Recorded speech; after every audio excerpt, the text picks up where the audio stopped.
This is Samsung's Galaxy A52 5G, and it brings some nicer specs compared to the regular Galaxy A52, as well as a higher price tag. Is the upgrade worth the cost though, and is this still competitive enough against other high-value mid-rangers? I'm Will for GSM Arena, and let's find out in our full review.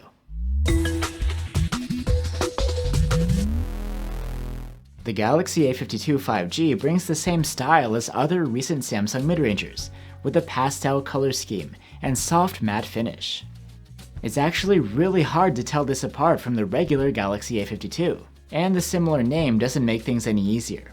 The design is really nice though, both to look at and to touch. Although it's made of plastic, it doesn't feel cheap, and there is plenty of grip. The A52 5G seems well built and sturdy, and it also has IP67 rated water and dust resistance for extra peace of mind.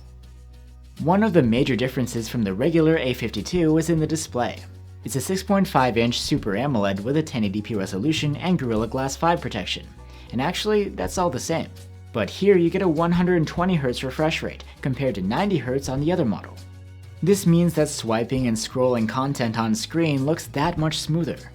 It isn't adaptive, it'll either run at 60 or 120Hz depending on your settings and won't dial down further to save energy. This display is quite nice though, with deep contrasty blacks and great color accuracy.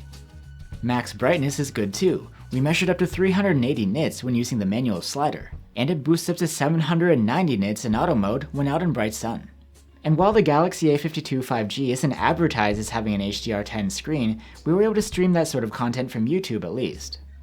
Besides the display's refresh rate, the other major difference here compared to the Galaxy A52 is the 5G capable chipset. Rather than a Snapdragon 720G, now there is a Snapdragon 750G 5G built on an 8nm process. Honestly, compared to the other model, the difference isn't huge, so you're mostly benefiting from the increased connectivity. At this price, a lot of competitors are actually running flagship-grade silicon, but performance here is still solid for a mid-range device, both CPU and GPU-wise. Games run quite well, and the A52 5G also does a nice job as far as thermals go. Alright, let's move on to the phone's other features, which are pretty much the same as on the regular Galaxy A52. For audio, there's both a headphone jack as well as a stereo speaker setup, with the earpiece doubling as the top speaker. They earned a score of good on our loudness charts, and the quality is decent, with well-presented mids, okay highs, and not much bass.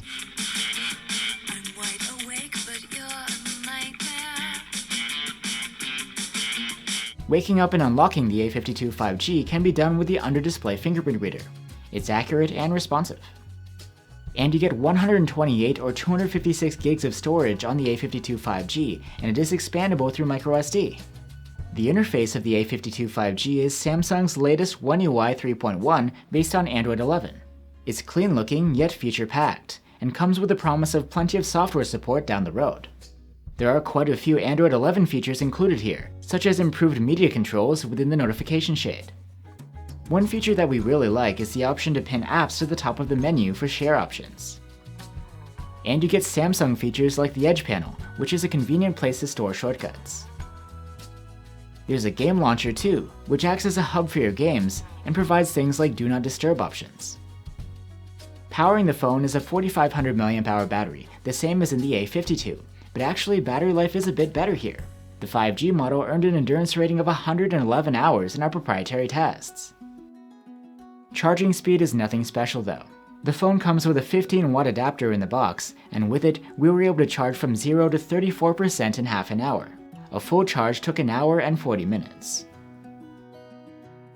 The Galaxy A52 5G has 4 cameras on the back. There's a 64-megapixel quad-bare main cam with OIS, a 12-megapixel ultra-wide, a 5-megapixel macro cam, and a depth sensor. Photos from the main cam come out in 16 megapixels by default, and they're quite solid, with enough detail, excellent contrast, accurate colors, and wide dynamic range thanks to HDR. We've seen sharper images from this class though, and actually you get a sharper result if you disable the HDR, at the cost of the tonal extremes. The phone offers 2 times lossless zoom from the main camera, which is achieved by cropping from the center of the full 64-megapixel image. These are great, with excellent detail, accurate colors, and superb contrast and dynamic range, but each one takes a couple of seconds to process. 12 megapixel photos from the ultra-wide camera are excellent, some of the best you can get from a mid-range phone.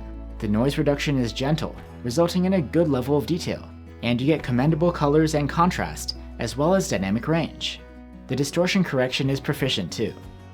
The 5 megapixel macro cam produces photos that are detailed, contrasty, and colorful. But the fixed focus means that getting a photo to come out sharp takes a lot of trial and error though. In low light, the main camera shoots outstanding photos. They have nice detail, low noise levels, saturated colors, good contrast, and praiseworthy exposure and dynamic range. For some reason, night mode shots come out in a cropped 12 megapixels, and they aren't a huge improvement over the auto mode photos. Some blown highlights and dark shadows are restored, and the noise is cleaned up, at the cost of some fine detail at times. There is no lossless zoom at night, these are a simple crop and upscale, with some loss in quality. Nighttime images from the ultra-wide are okay. The exposure is better than expected, the detail isn't half bad, and the colors have good saturation. Night mode makes a big improvement though. These photos are brighter, with less noise and even better colors. Selfies taken with the 32 megapixel front-facing cam are good. They may not be the sharpest around, but they have excellent contrast, colors, and dynamic range. The A52 5G can capture 4K video at 30 FPS with both its main rear camera and the ultra-wide cam, but there's only support for stabilization in 1080p resolution. Anyway, 4K videos from the main cam are excellent for the class, with plenty of detail and low noise. Plus the colors are accurate, the contrast is great, and dynamic range is wide too.